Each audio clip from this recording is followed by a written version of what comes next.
तो सब क्या कहेंगे, एक बड़ी जिम्मेदारी मिली है इस हाथ लोकसभा से? देखिए, एक बहुत बड़ी पार्टी है हिंदुस्तान के लोकतंत्र में, इससे बड़ी पार्टी नहीं आई कभी। एक महात्मा गांधी का मूवमेंट था 1947 से पहले, और उसके बाद जेपी मूवमेंट आया था।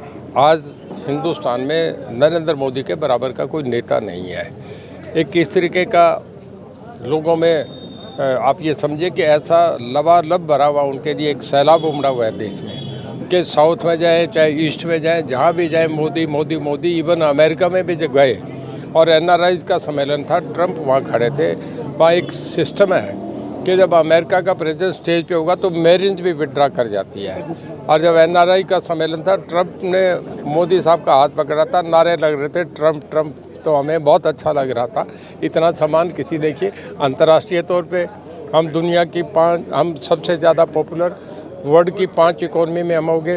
वर्ल्ड की जो डिफेंस फोर्सेज है उसमें 4 में हम एक हो गए, और 145 करोड़ का इतनी बड़ी डेमोक्रेसी में सबसे पॉपुलर। बराबर पाकिस्तान में देखें क्या हालात है, मजाक चल रहा है। बराबर बांग्लादेश में देखें क्या हालात है। इन सब हालात को देख के एक जो जिसे कहेंगे एक स्वच्छ राजनीति प्रजातंत्र का जन्म देने वाले नरेंद्र मोदी जी हैं।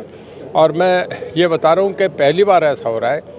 इंदिरा जी को भी एक ब्रेक मिल गई थी 77 में, पर अब एक ऐसा एक प्रजातंत्र आया है कि जिसमें तीसरी बार नरेंद्र मोदी देश के प्रधानमंत्री बनेंगे।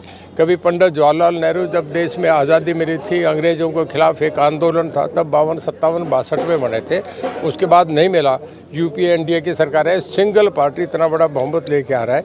एक सैलाब उनके पीछे है। जिसको राजस्थान में टिकट दे दी, जिसको उत्तर प्रदेश में दे दी, जिसको किसी स्टेट से उठा के कहीं भी दे दी, लोग उन्हें सबको अभिवादन करते हैं। मोदी साहब के नाम का वोट पड़ता है। क्या साहब किसी से मुकाबला आप देखते हैं, क्योंकि 1 और 2 उम्मीदवार देखिए, राजनीति में मुकाबला नहीं देखा जाता। मुकाबला तो लोग करते हैं। राजनीति में तो जाके हम अपना पक्ष रखते हैं। हमारे बराबर का पक्ष किसी का नहीं है, हमारा जैसा नेतृत्व कहीं नहीं है। लोग इन बातों को देखेंगे, लोग हमसे ज़्यादा समझदार हैं, वोट डालेंगे और एक तरफा वोट पड़ेगा। क्या दावा कर रहे हैं सर आप इस लोकसभा क्षेत्र से? देखिए, बहुत भारी बहुमत से यहाँ से भारतीय जनता पार्टी जीतेगी। मैं तो एक छोटा कार्यकर्ता हूँ, मुझे तो काम करने का मौका दिया, मैं करूँगा। वोट जो मिलेंगे वो हमारे माननीय मोदी साहब के नाम के, हमारे जो मुख्यमंत्री जी ने, मनोहर लाल जी ने 9.5 साल में जो काम करा है, हमारे नई जो लीडरशिप आई है उनका नेतृत्व, एक युवा चेहरा सामने देख के, और हमारा काम करने का स्टाइल का देख रहे हैं। हमारे जैसे वत्स साहब जैसे जिन लोगों ने पार्टी में बिना किसी झिझक के काम करा, उसके वोट मिलेंगे। आज से ठीक 2 महीने का समय वोटिंग के लिए है। कितना समय आप प्रचार के लिए निकालेंगे? मैं तो पूरा समय चुनाव में, और कोई काम ही नहीं है। कब शुरू कर रहे हैं चर्चा प्रचार आप? बस मैं कल परसों से शुरू कर दूंगा जी। परसों कार्यालय जाऊंगा, वहाँ से मैं नहीं, मेरे जैसे हज़ारों कार्यकर्ता पहले लगे हुए हैं। लोग आज से काम पे शुरू हो गए। देखो ना, जो भीड़ आ रही है सब हिसार से, सरसा से, सब लोगों की बड़ी उमंग चेहरे बता रहे हैं। सभी 10 सीटों पर बीजेपी कैंडिडेट अनाउंस हो चुके हैं, क्या माहौल देखते हैं?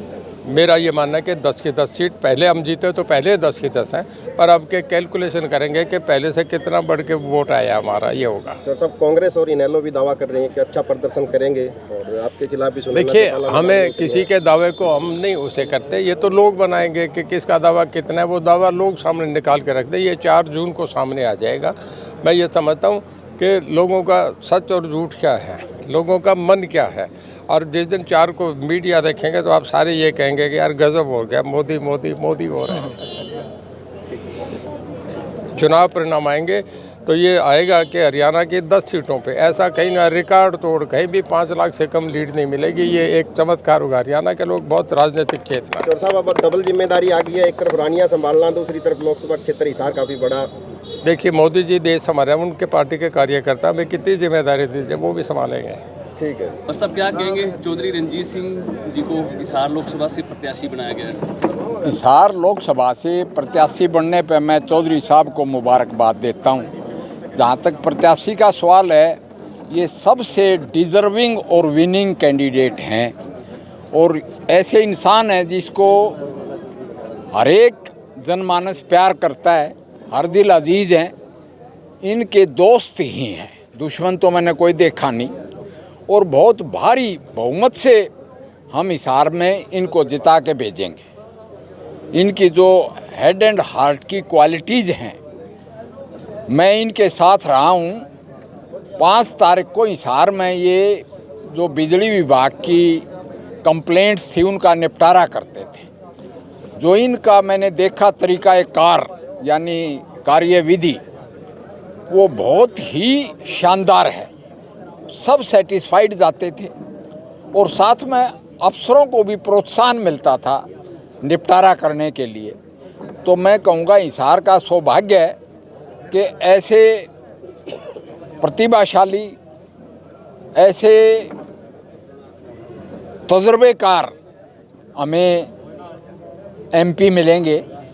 मैं बता देता हूँ बहुत भारी बहुमत से जीतेंगे ये, और मैं इनको बधाई भी देता हूँ और आप सबको इनवाइट भी करता हूँ हिसार में कि आओ। इस मोदी जी ने जो बीड़ा उठाया है देश को जगत गुरु बनाने का, उसमें आप सभी प्रतिभागी रहें। क्या कहेंगे, हिसार लोकसभा क्षेत्र से बीजेपी के सामने संभावित उम्मीदवार काफ़ी थे, लेकिन चौधरी रणजीत सिंह चौटाला को क्यों चुना गया? ये सबसे ज़्यादा तजुर्बेकार थे और बहुत ही नेक इंसान है। और सबसे बड़ा क्राइटेरिया ये है कि सीट काट के मोदी की झोली में कौन डालेगा, उसमें सबसे भारी ये पड़ते हैं। हिसार लोकसभा सीट को माना जाए कि सबसे हॉट सीट बन चुकी है। ये तो अच्छी बात है, हॉट सीट बनेगी तो हम इलेक्शन लड़ने में और मज़ा आएगा।